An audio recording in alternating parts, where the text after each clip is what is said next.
Hey everyone, so I'm making this video for this group because of the conversation that we had yesterday. So yesterday I called someone out and I asked them if they didn't like ABA therapy. And to me, in my mind, it was a simple question. It was a no, I don't like it, yes, I like it, or I'm undecided question. That was the answer I was expecting. But it turned out to be, in some people's minds, like a totally disrespectful thing to ask. And then some people sent messages talking about I could have handled it differently. But the thing is, I've been doing this for such a long time, and I know the difference between someone who is coming onto the group to learn and is undecided about a particular method and they just want to learn and decide what they want to do.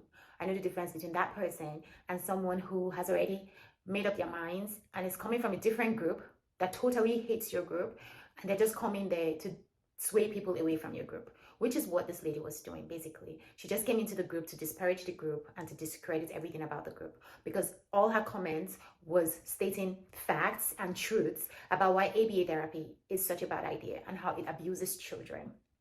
Okay, so if that's the way she feels and she believes those are the facts and the truths, then what is she doing in an ABA group? And that's why I asked that question. And it wasn't because I didn't want people to be able to speak their minds. People speak their minds all the time in the group. People talk about how ABA has made their children more, or has triggered their children more, and is making their children even more disrespectful or having more meltdowns. And that's okay, because when you ask questions like that, that's a very valid feeling that you have. And we as parents, we're going to tell you our experience, and then the therapists in the group will tell you, give you tips on what to do, right? So that's different. But when you come to the group with your mind made up, which is the case of this lady from yesterday, her mind was made up that ABA was a terrible, terrible therapy strategy for autism. So in my mind, I'm like, why are you in this group? I wanted her to explain herself, but she didn't. She had ample time to explain herself, but she didn't. I love our ABA therapy tips group because it has parents who have experience like myself, and it has therapists, BCBAs, RBTs, and full-on therapists with master's degrees. They're all on there to answer questions. So if you have questions about ABA, just ask in the group, right? And people will answer you. Parents will answer and professionals will answer, right? So you get the best of both worlds. But if at some point you decide that based on all the facts you've gathered, ABA is not for you, because ABA can't be for everyone. If you decide that, then it's fine. If you want to stay on in the group and maybe take a few tips from here and there and apply it with your child, even though you're not getting full-blown ABA service, that's fine too. But if you decide that ABA, you totally hate ABA, then why are you in our group? You shouldn't be in our group. It's disrespectful, okay? But the reason why I'm making this video is because I want to, this is me extending an invitation to the people who hate ABA. I want to have a civilized debate with you guys, like a very cordial, civilized debate. Because let's face it, people who hate ABA are very, you guys are very, like, shove it down your throats kind of people. Don't do ABA, it's abusive. And while I get that it was abusive in the past, let's talk facts of the present.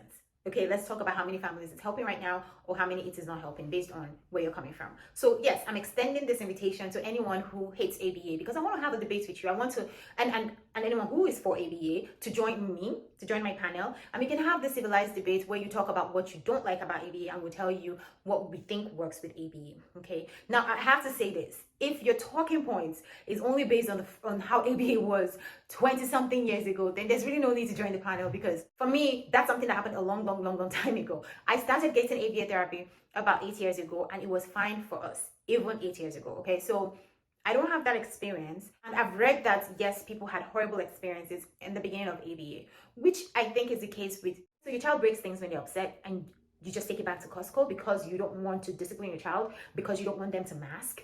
Is that what's going on? Experimental inventions. There's times and periods where people don't do it right, and then they just modify it over time. So I think that's the same thing with ABA. So if your talking point is about a long time ago, then do not bother.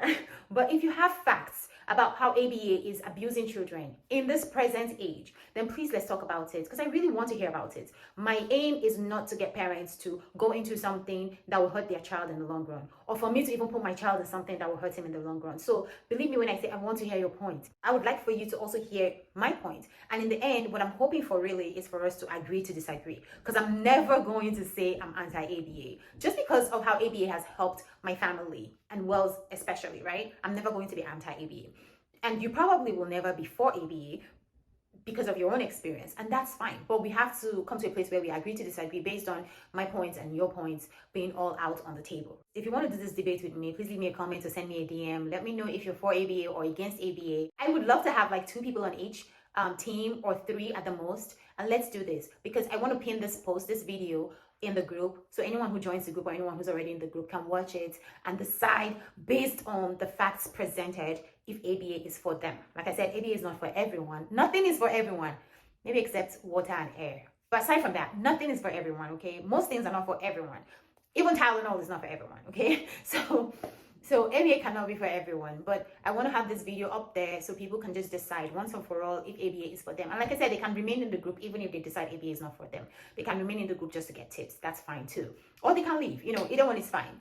But let's just have this debate once and for all. And it might seem like I'm making a big deal out of this, but to be honest with you, I have heard stories from people who refused ABA for a long time for their kids. And what is their reason? Their reason is ABA is forcing my child to be what he is not. ABA is forcing my child to mask and things like that. I was on this anti-ABA Facebook group, right?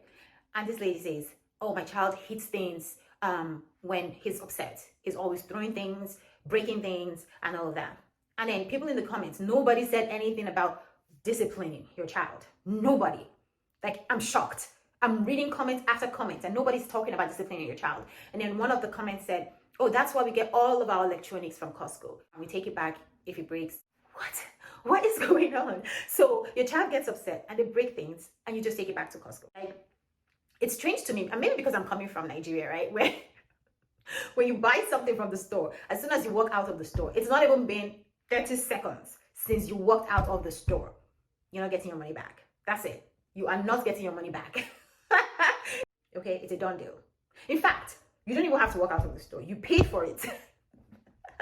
I'm exaggerating it to people. You paid for it, and now you don't want it anymore.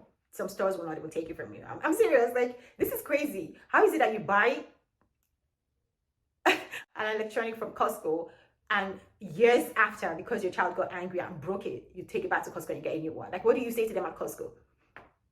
I'm sure you won't say your child broke it. I don't know what you say to them at Costco, but it's crazy. So anyway, please let's have this conversation, because the thing is, I want to know what your alternatives are. And I've read about other alternatives, even though I'm not keen on learning about other alternatives because I'm pro ABA and ABA has really helped us. So I have no desire to learn about other alternative kind of therapy. But I want you guys to come on the panel and share with us what the alternatives are and what they do that is different from what ABA does. Because the ones I've read about sound kind of like ABA. The only difference is that some of them don't tell the children about doing anything. They just let the children be them and decide what they do, which is a recipe for disaster, because I don't know how you would tell and allow children to just be.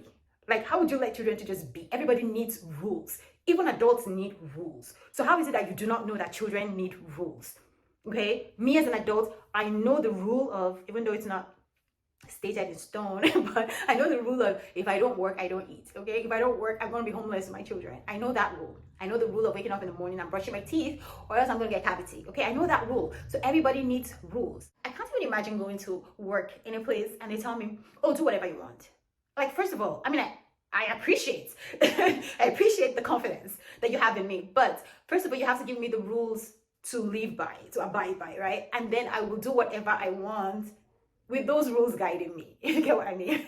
so anyway, I laugh about this, but in my heart, I'm really, really concerned about how parents are raising their children, especially the autistic children. It's not wonder that a lot of people who are trans people are also autistic people. Don't hate me for saying this, but this is true. Like, you can Google it. A lot of trans people are also autistic people. And I'm not saying there's anything wrong with trans people. Like, people have gender dysphoria. It's a real thing. Or sex dysphoria. It's a real thing. There's nothing wrong with that. But a lot of these people are having this dysphoria just because the home environment is not conducive for a child. Okay, when you let your child run wild and free and not give them rules to live by, and you're not participating in your child's life, they tend to begin to think that maybe there is something that they're missing in life. And when they go on social media and they hear about gender dysphoria, then it's about, oh, maybe I'm in the wrong body, or something. Because a child with autism typically does not present like a normal neurotypical child. I should say neurotypical, not normal.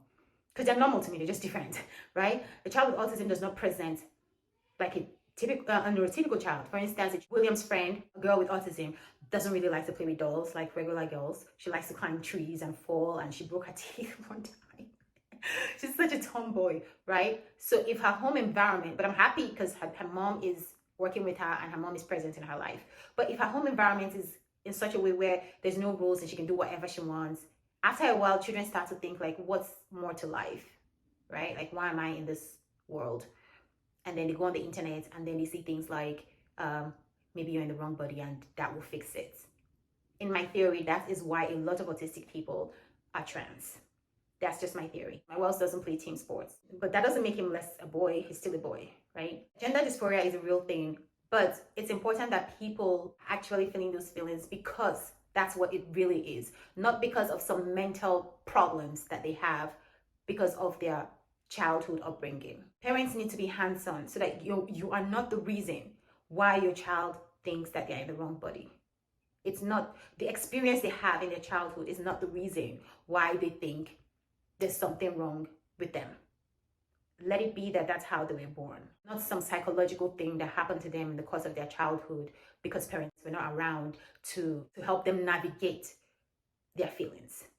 Because a child with autism who is very angry and throwing things and all of that, they feel bad after they do that.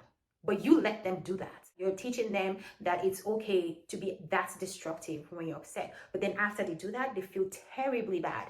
I would be working with them to not even do that, whatever it takes for them not to do that. Because in the end, it doesn't even make them happier. So why let them go through that? But that's just me and how I feel. So again, let's have this discussion. There's probably some other kind of therapy that is so much better than ABA, and I would like to hear about it. And I would even introduce it to the group if it's something that I agree with. But I'm definitely always going to be pro ABA. If you want to be part of the panel, whether you're pro ABA or anti ABA, please leave me a comment. Let's get together and let's do this together. But again, you have to be someone who's calm and collected, someone who can have a debate without us shouting down at each other, because the purpose is to educate. If you liked this video, please go ahead and give it a thumbs up, thumbs down if you didn't like it, subscribe, follow, all of those good stuff. Thank you for watching.